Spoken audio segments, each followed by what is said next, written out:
Well,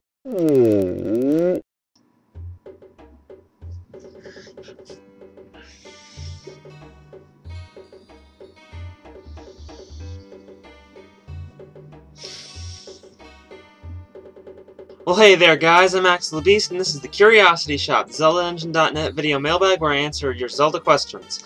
First question, I'm Ganon's Big Nose asks, which Zelda game do you think has the best soundtrack and why? I've probably answered this one somewhat before. I mean, probably a little while ago anyway, but it's worth answering again. In the past, I probably have said stuff like Majora's Mask or The Wind Waker, because The Wind Waker has some beautiful songs, Majora's Mask has some of my favorite songs. I think, realistically, Ocarina of Time should be put in there with Majora's Mask, because they have a lot of the same music, and while Majora's Mask probably has some of my favorite songs in the series, at the same time, it has a less dull theme. It has more dull themes than Ocarina of Time did, which I feel had a more well-rounded soundtrack, which I don't think had any boring points, really. Whereas The Wind Waker, it had also really beautiful music, but it also, I think, a lot of the dungeon and a lot of the boss themes, with some exceptions, were also kind of dull. Not that interesting, in my opinion. But I think right now I'd really have to say that Spirit Tracks has the best soundtrack to the series. The game may have its flaws, but I personally rank it as about the same as its predecessor, Phantom Hourglass, but I think its soundtrack really excels. It's quite an amazing soundtrack, and it's probably the best point of the game. Even with it being such a good game, the single best thing about it is the soundtrack, I think. And, well, yeah, I might not have my favorite songs in the series, so it has a couple of my favorites, but I think it's the best all-around soundtrack. Be sure to tell me what your favorite soundtrack is in the comments. Platinum Ryan 13 asks, at the end of Twilight Princess, Zant is shown snapping his own neck before Ganon dies. What is your opinion on this? What exactly does it mean or represent? Well, it means or represents that, Ganon's dead. And Zant killed him. Actually, to answer your question seriously, it was really just probably supposed to be seen to just quickly represent Ganon dying, because it showed him standing there still, standing up, dying standing up, and Link and Zelda looking at him and stuff. Ganon's death, of course, doesn't really mean much because he's been flat-out revived from death before in the series. I think the really most important thing about it is it was showing Ganon's final moments, his real defeat in Twilight Princess, and it was also showing that Zant, well, he turned against him because I guess he wasn't a good boss slash god or slash king slash whatever the hell Zant considered Ganon by that point. Azilla96 asks, is the Ganondorf in Twilight Princess the same Ganondorf in Ocarina of Time? This is kind of a basic Zelda question, but if you're not really familiar with the series, this could be a point of confusion. All of the Ganons slash Ganondorfs are pretty much the same guy. Now, there are some theories that suggest there may be multiple Ganons, but they don't relate to those main games. I mean, it's pretty much accepted that, yes, the Ganondorf in Ocarina of Time is the same one as in Twilight Princess and the Wind Waker, various games like that. In terms of the ones where people think there might be actual other Ganons, that's stuff I believe like the Four Swords, and possibly A Link to the Past. I'm not sure if they threw it, that one's one of them. But that's just that's a theory, it's not exactly proven, but it's kind of interesting. I myself think there's strictly a single Ganon slash Ganondorf, and it's just him at different points in time, being revived and just, living forever, I guess. Same Ganon. MR569 asks, Mossies has stated that he thinks that magic and spells should be back in the Zelda games. Do you agree with Mossies on this? This is another one of those old questions that I answered a while back, I believe. And yes, I pretty much do agree. I think there's no reason to not have the magic spells in the games. Or at least have the magic meter that certain, magic items use up. Point is that there's nothing that you can't consider it a minus in any way. It's another resource you have to manage, and it adds another level of depth and difficulty to the game, having to manage your magic power, and I just think there's no reason not to include it. There wasn't even a reason to cut it out in the first place. I mean, for some games, sure, probably there's no need for it, because really you just don't have any magic items or whatnot, but I think in general it's something that should stay in the series, and having a variety of spells to use could just add more depth and just make the games more interesting, and add more to the fantasy element rather than the kind of odd, awkward sci-fi thing that some of the games do. So yeah, I totally agree. Jamesy1994 asks, I was wondering about your thoughts of the idea of being able to use enemies' weapons like in the Wind Waker, and do you think that it should be used again in future Zelda games? Again, another question I've asked before. Are you guys planning this? Because anyway, moving on.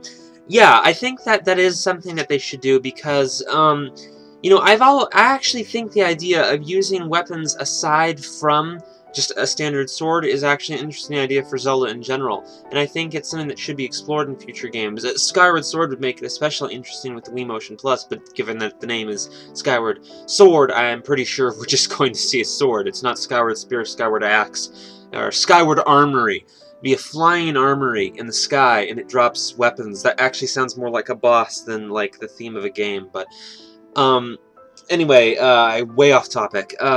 I think the idea of having a lot of different weapons would make the Zelda games interesting and make combat more interesting, and kind of like the hidden skills, add a little more depth to the combat in Twilight Princess. So adding more stuff like that to the actual armament you use could be interesting. And if it's using the enemy's weapons, or buying weapons in a store, getting them made, etc., finding them in a dungeon, I don't really care, as long as they do that. The enemy weapon thing is cool, though, because I always, for some reason, enjoy employing the enemy's abilities. Evil Pikachu 79 asks, why do you think the 4-sword and Minish Cap splits Link into 4 temporary copies, rather than the copies in 4 swords? Basically, this is one of those really frustrating, the ones that all the theorists hate to hear, but really do come into play quite a lot of the time. It's just a video game. The reason is purely that, you know, it didn't work for a standard Zelda game to have a bunch of links that would be permanent running around, so they made it into more of a temporary power-up that you use, you know, briefly for certain parts of the game, for certain puzzles. And I think that makes perfect sense. There's no way they could have done the full thing in a game very easily without making the whole game system revolve around it, which would have been, well, it wouldn't have been a normal Zelda game, which is what the Minish Cap was. Lawmaster X asks, do you think that there should be an electric dungeon in a future Zelda game? It just feels like electricity is a missing theme in the series. Well, that would go along with a technology dungeon, because electricity, you know, powers technology, etc. I think that, well, I guess they could have electricity with lightning and stuff, but I think lightning storm would be a better theme to use for general fantasy Zelda. Using a full electrical, like, machinery theme could work for a Zelda game that had more emphasis on, like, more high technology, which I don't mind as long as it stays within the kind of confines of a fantasy world, because sometimes fantasy worlds do have technology, so, you know, whatever. I do think the idea of a lightning dungeon / electricity dungeon would be pretty interesting. I just think it's something that you need to be careful with how does it work into the themes of the game, because they could easily do something like that and it just doesn't fit in the game. It feels really off, feels really awkward. I just don't want them to do that, but I'd really like to see them explore different themes for dungeons in general, so lightning / electricity, why not? I'd like to see them do all kinds of crazy ideas, so why would I bar that? Linton asks, do you think the Windfish and the Ocean King are the same being, just occurring in separate timelines? They are both being attacked by a mindless evil, both draw you into an alternate world, both godlike, and both look like whales. They at least have to be related, right? First, I wouldn't necessarily call Bellum and the Nightmares mindless evils. I mean, maybe Bellum, although that's kind of unclear since it seems to kind of orchestrate a plot against you. But the Nightmares actually talked to you. They weren't mindless. Off topic, though. Point is I don't think that they're the same thing. I think that if that was intended, they'd have made it more obvious. It seems like they told the stories completely unrelated to each other, even though they have such similar themes. Because of that, I think the simple answer is, quite frankly, that the Ocean King is simply inspired by the Windfish. They were trying to reuse themes from Link's Awakening, kind of do a spiritual successor kind of thing, use a lot of the same ideas and do a similar idea, and I think that's about where it ends. I think that's all there was to it. Alright, last question. Adam asks, a lot of fans like the idea of a romance between Link and Zelda, but it's never really been explored that much and only hinted at in the newer games, if at all. Do you think it should be explored more in depth in future games, or should it be left as a hint and to the fans' imaginations? Well, to be honest, I've never been too big of a fan of that, you know, couple / pairing. Granted, I don't get into the fan pairings or the romantic pairings, whether fan or not, in these kinds of things usually. Not something I get into too heavily. I've never been too much of a fan of that pairing. I'm actually one of those people that actually thinks it's possible, or at least interesting, if not actually canonically true, that Link and Zelda were siblings in Ocarina of Time. I think, in fact, if that were true, it would make the plot a little more interesting with Link's potential relation to and history with the Hyrulean royal family. But that doesn't mean that in other games that they're siblings. In fact, they probably aren't. It's a different Link, different Zelda in every single game. It's an interesting couple. I don't have issues with it. As for using it in future games, making it more in-depth, I tend to think things like that, especially in a story where you're kind of self-inserted. I mean, that's kind of what they intend you to do. That's why his name is Link.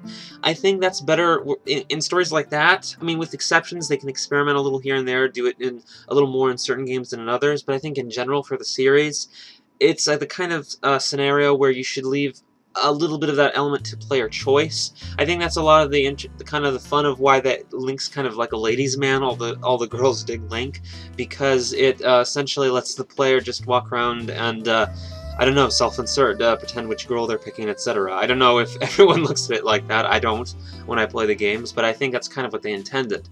So I hope that answers your question, kind of a roundabout answer. Alright guys, that's it for this time. Be sure to send your questions to the email address or contact page in the description, and I'll see you guys later. Alright, first question. I'm Ganon's Big Nose asks, which Zelda... Really?